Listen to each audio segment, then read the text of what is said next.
Morning if you're in the US, and welcome to another edition of Spotlight, where each Wednesday we put a digital leader somewhere in the proverbial spotlight and have a quick 30-minute conversation about all things digital. Today I'm delighted to welcome Seth Crawford. Seth is Senior Vice President, Precision Agriculture and Digital at AGCO, based in Atlanta, Georgia. Company's about $10 billion US in revenue, about 20,000 employees globally. You probably haven't heard of AGCO, but you know their business. They historically started 100 plus years ago in the agriculture equipment business. But what's really exciting, I'm really looking forward to today's conversation, is agriculture has changed so dramatically in the last decade. Some people describe agriculture as the world's largest industry, right? 7.8 billion people like to eat 3 times a day. And that number, by the way, is growing to about 10 billion people. So we have a lot of issues around food security and how we do that efficiently. And there's a heck of a lot of technology now in agriculture. Broadacre farming, just a plot of land out in the open air, historically hadn't changed much for hundreds of years. But in the last decade, we've seen robotics and moisture sensors, aerial imaging and GIS data, AI, big data, GPS. There's a tremendous amount of technology going in, and we call that precision agriculture. That drives profitability, efficiency, safety, more environmentally friendly. So there's a wealth of benefits, and Seth is at the forefront of that as heading up precision agriculture and digital at AGCO. I like to look at people's backgrounds, and Seth's is pretty easy to understand. Grew up in Minnesota, but went down to ASU. Go Sun Devils! But it was so fun down in Tempe that he stayed for a graduate degree. So undergrad in business, graduate degree in ag business. And then from there, he had a 20+ year career at John Deere in successive marketing, product, and then technical roles around precision agriculture. And then a couple of years ago, he decided after 20+ years, a major change. And right before COVID hit, he says, gee, I'm going to pick up the family and move down to Atlanta, start a new job in the same industry. And what a change it's been. So Seth, I welcome you. Thanks so much for spending time. We've got about 30 minutes to kind of unpack that, but truly an exciting industry. My dad grew up on a farm in Wisconsin, and I remember visiting my grandparents and getting to ride around in the tractor. But I'm so excited, the prospects that there's so much technology packed in here. And to the extent you can help us understand that and where that's really headed would be a remarkable conversation we can have today. That sounds good, Mark. Thanks for having me. It's great to be part of CIONET today. And what did I leave off in that introduction, or how would you like to build that out? Or did I describe that right in terms of marketing into product and now into precision ag? Yeah, absolutely. I grew up as a farm kid in Minnesota and went off, got my degrees, and thought that sports and sports management and athletics is the way I wanted to go. But as I was away from home for a bit, I found out that, you know what, that farming thing wasn't so bad, and got the chance to join the ag equipment industry. And so the past 24 years have been history. And what a fun period it's been with, the technology that's coming along. And Mark, you talking about going to visit grandparents in Wisconsin and seeing the technology. I'm of the vintage where I remember riding on an open air tractor. We did have a couple tractors on the farm with a steel seat. So, you had to wear ear protection. It was loud. It wasn't comfortable. And now today, all the news is about self-driving cars, but we've had self-driving tractors in the field for about 20 years now. So it's really come along so far, so fast. There's no telling where we're going to be in another 20 years. In fact, both of my grandfathers had steel seat tractors. My other grandfather in northern Colorado also was a farmer. So I had 2 experiences on farms as a grandson. And did I describe all that technology right, with robotics and moisture sensors and aerial imaging and GIS, AI, big data, GPS? That's a long laundry list. Did I leave anything off, or is there more exciting things that's in the public domain?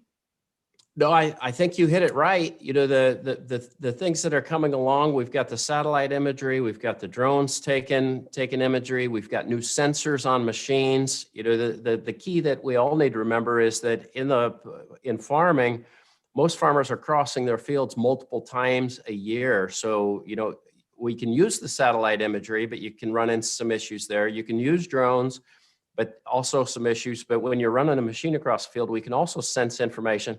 And then the other piece that's more and more prevalent now is, you know, with our portfolio, we even have we're ground engaging. So we're in the soil and we're sensing what's in the soil in real time, processing on the edge to make adjustments to maximize that farmer's chance for success. Because when you think about it, a farmer only has about 40 tries in their lifetime to get this right. And we want to help them make sure that every seed counts and that we help them make a difference every day that they're out there. So you've got technology in the tractor, you've got technology in the field itself. But I learned a few years ago, the field's different, right? We have listeners from Europe, but be it a hectare or be it an acre, if it's a couple 100 yards apart, it's different soil, it's different conditions, things happen differently. So that's the precision part, right? This hectare of land on the left is very different than one that's 200-300 yards away on the right. That's part of the precision. So, but then you were telling me last week when we had a debriefing call, Seth, you've got technology in the silos because you got to monitor what's stored. And then of course, all of that on all those sensors is spinning off big data. Let's back up a bit. You came from John Deere and then you showed up at AGCO pre-COVID. You had a plan. You got hired against a plan and some ambitions.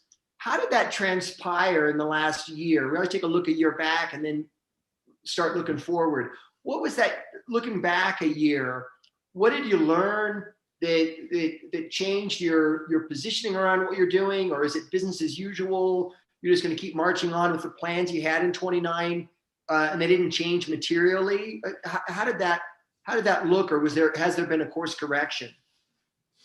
Well, yeah, it's hard to even think about. You know, it was March 2020 when all of this hit us, and I remember being in the Munich airport, flying home. And for anybody who's ever been through Munich switching planes, you know how busy it can be. And it was the quietest I've ever seen an airport, maybe in my life. And then flying back to Atlanta, same thing. But I mean, the world was in the middle of shutting down. And so we very quickly convened our leadership teams and acted to try to protect the supply chain and ensure that we had supplies coming in, make sure that we, first and foremost, protect our workers, to make sure that we'd be able to operate and keep the business running.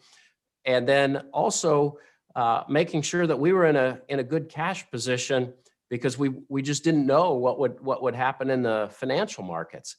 And so I think, you know, we had all of those things going on. And then the other piece is it was March. You know, anybody who knows farming in the Northern Hemisphere, from March till May, nearly 100% of the Northern Hemisphere gets planted. And the majority of our operations and business are in Europe. And the second largest geography for us is North America. And so we're scrambling to think, how are we going to support our customers? Yeah, how are we going to get them parts? How are we going to get them service? How are we going to keep our dealerships running? And so it was a mad scramble, but it was something that it is very fortunate we'd been investing in the tools that we had, because it enabled a different level of response than we had before. And the good thing is we have a very close relationships. Agriculture it's a big business, but it's a small community. And you know, our customers trust us. They trust their dealers quite a lot. We have very close relationships with their distribution network. And so we work together to work that through. And I'd say we've come through it amazingly well. Interesting. And so so the tactics of just business continuity and, you know, COVID hit March of 2000, April, May is planning season. And like you said, the logistics of supporting your customers and your dealer network, those tactics are fine. At a strategic level, did it change your stance in terms of strategic initiatives going forward? Clearly, you might have to dial back some things to wait for financial markets to settle, but nothing materially changed the overall scope and direction as you think about precision agriculture in the out years. Yeah, you know, just to make sure I don't make it sound too easy. When it hit, you know, the dealerships normally would go out and service a customer when they called when there was an issue. That changed. They couldn't go see a customer. They had to use, you know, at first a FaceTime or something equivalent. And now very quickly, we had some tools in place where it was a light video diagnostic application. We very quickly ramped up those capabilities. But even our technical support reps, where they'd gone to an office and supported with the high-speed internet and the technology that we had, just like that, we were shifting to home. The good thing is we had the phones, we had the computers, we had the internet. We were able to shift, and I think everybody, you know, faced some of the tech glitches of some of those applications getting overloaded, but that didn't last long.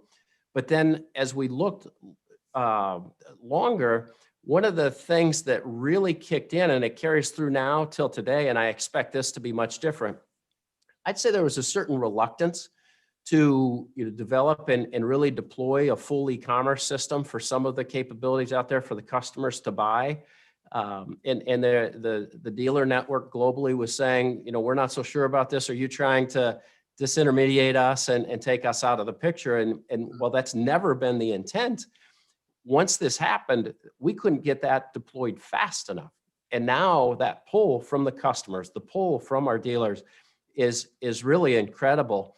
And we went from having that ready to launch and plans to launch in 2020 to rapidly rolling that out, getting it launched in North America and in Europe. And we've seen tremendous success. And now the pull from our channel and the pull from our internal stakeholders and our customers has just been incredible to see how quickly we can get these out there, because the uptake is very real and it's very fast.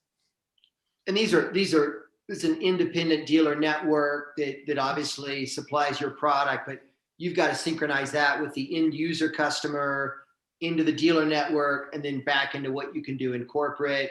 I'm sure different corporates are pushing different technologies to that independent dealer network, and they've got integration issues at that level they're dealing with, and, you know, how those standards get set is a whole different thing. I wasn't at all suggesting that wasn't heavy lifting. I get that March, April, May this time last year must have been a terribly chaotic time, but it sounds like you guys did a remarkable job getting through all of that. Let's it sounds like a fascinating story. Let's look at some of those technologies, if we could just kind of touch on them.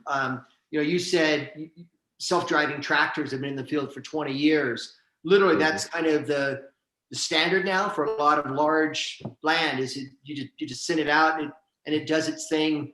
It's obviously using satellite technology and GPS technology for precision driving, obviously, and it's got to be pretty precise. What else is going in and around that cab that related to the self-driving aspects, or related to other measurement technologies you're using whilst that machinery's out in the field? Yeah, sure. You know, so first, you know, I use the example of planting. It's that time of year.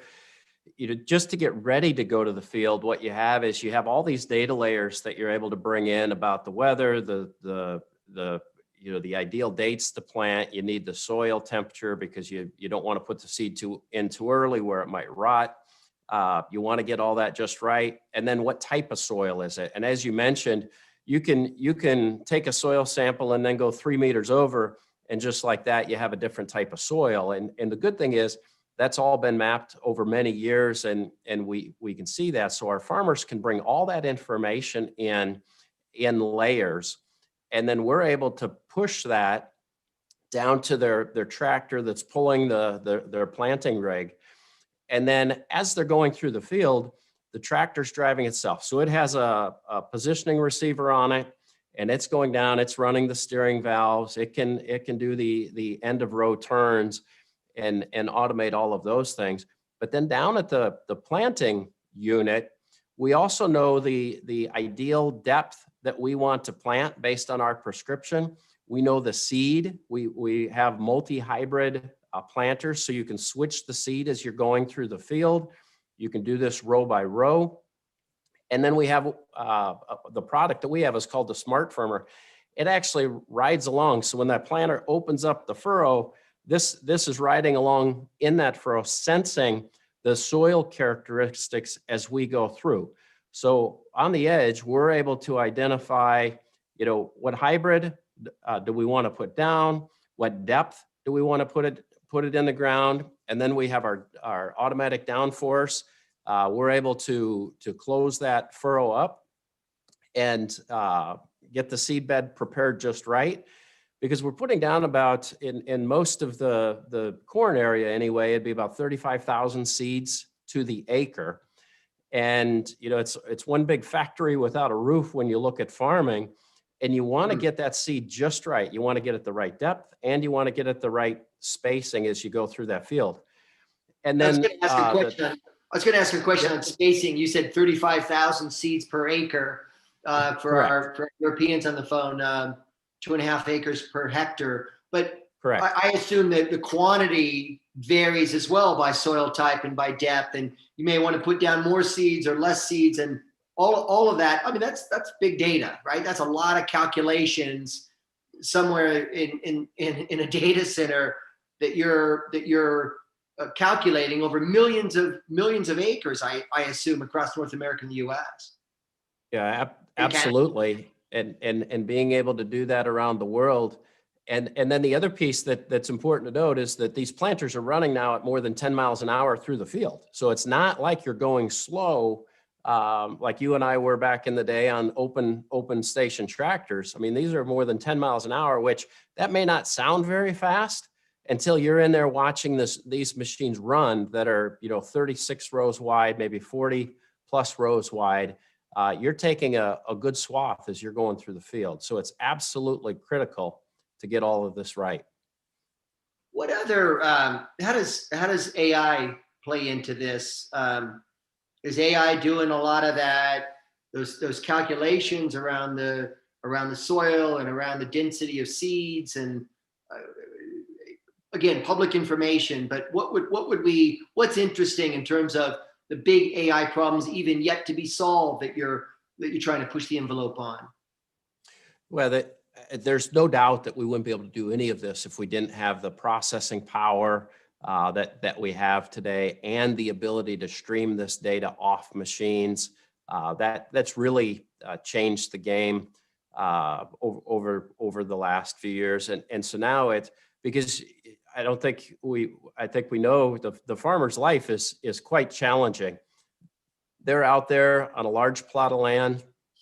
They don't have a lot of help. They're counting on a lot of advisors. And so how do we make it easy for them to process all this data that they've collected and get that perfect prescription, bringing together the right seed hybrid, the right fertilizers with their soil conditions, the right application of chemicals to control any fungus or bugs or other weed pressure that they may have.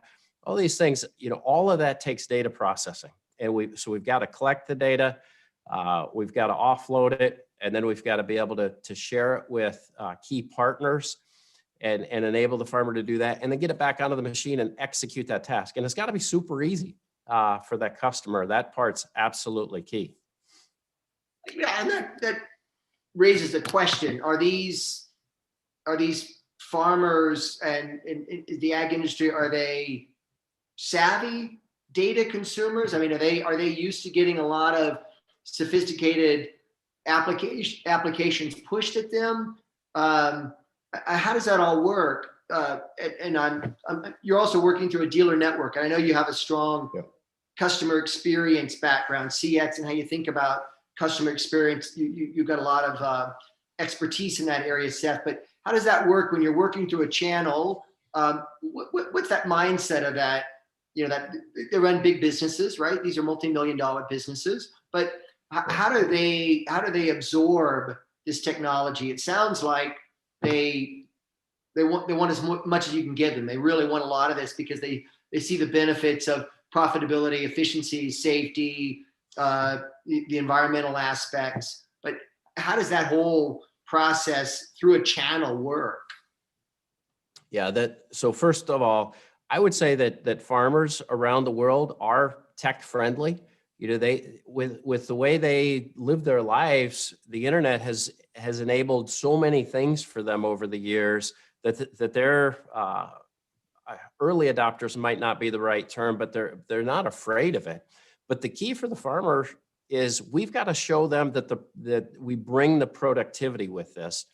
And then there are other two aspects of it. And one is it's got to be reliable, because with the short windows that they have to put their crop in the ground, if some technology doesn't work, they shut it off and they do it the old way, if it's possible. Otherwise, it's a machine down situation, which is even more stressful, and the likelihood of keeping that customer is not good. But they want it to work. And then finally, it's got to be easy to use. Because when you're going along with a machine that could be as much as 120 feet wide, going through a field, and you're going 10 miles an hour, you aren't doing anything other than making sure you don't hit any major obstacles. And obviously, that's something that we want to look out for. But they can't be processing that, so it's got to be super easy to use for the customer or whoever they've hired to put in that machine at the time. And then for our dealers, what our dealer network around the world is doing is building more and more specialization and being able to support customers to add to that peace of mind, to build that trust so that there's somebody local for that customer to call and resolve that issue quickly.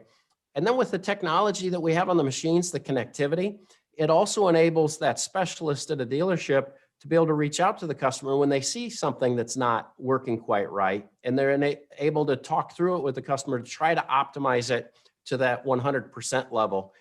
Because we know, in those short windows, it's easy to sub-optimize if things aren't going right. So how do we use this technology to maximize everybody's time and truly create value and get the job done in a higher quality manner? You mentioned partners earlier. A good friend of mine is a venture capitalist, and he had a long career in a traditional, venture capital space. He invested in enterprise software, telco, and mobile software. And then 6-7 years ago, he goes, it's all about ag tech. And he reinvented himself to be an ag tech expert. And in talking to him over the last few years, I've been fascinated about the opportunities. And it really is a sexy industry. When you look at all these technologies, and my question is, there's hundreds, if not a few thousand ag tech startups around the world. How do you, and you're a digital leader, you're in a leading company in the space with global operations. How do you put a taxonomy in all those companies and try to figure out how to have conversations with them and try to figure out which ones you want to partner with versus which ones you're just going to, kind of go your own? Is there again, we don't need the specifics of which ones you work with or what areas are most exciting to you. But again, public information, how do you even frame that? Because that in and of itself is a tremendous amount of work. You got all these startups and ventures throwing money at them, and you got to, no pun intended, but separate the wheat from the chaff. How do you do that in a way that is efficient? Yeah, well, I don't know that we've discovered the secret sauce to be perfectly efficient, but what we try to do is we try to be clear about what we're interested in and what we're not. So we want to make sure that any startup we're looking at, and you're right, there are thousands of them out there, and the money is unbelievable right now that's chasing and supporting these startups. But we want to make sure there's a fit, and we have some specific needs that we're looking for, and trying to build out our portfolio. So as we look at our machines and the machine forms, and we have the very large machine forms, but at the other end of the spectrum, we also have some very small machine forms with our Zaver robotic weeder that will go through, and it's relatively small. We'll go down the rows of the crops and mechanically weed out issues, and we look at that type of platform for other activities. So that means when we look at VCs and some of the things coming, the perception technology, identifying the crop from the weed, and being able to conduct tasks as if a human was doing it, or in those types of scenarios. And so we get approached by a lot of companies. We for sure can't work through all of them.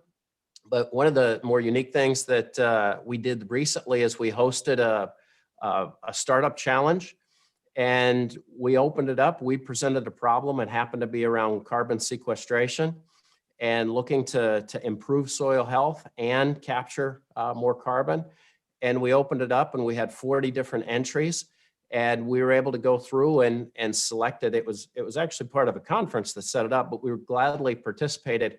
And that gave us a nice opportunity to look through the applications, see where the different ideas are forming, where the technology is, and then interview the top candidates and really get down to the one we selected. And then with that one, they're going to come in and meet with our senior leadership team, and we're going to talk through things about where those partnerships might go.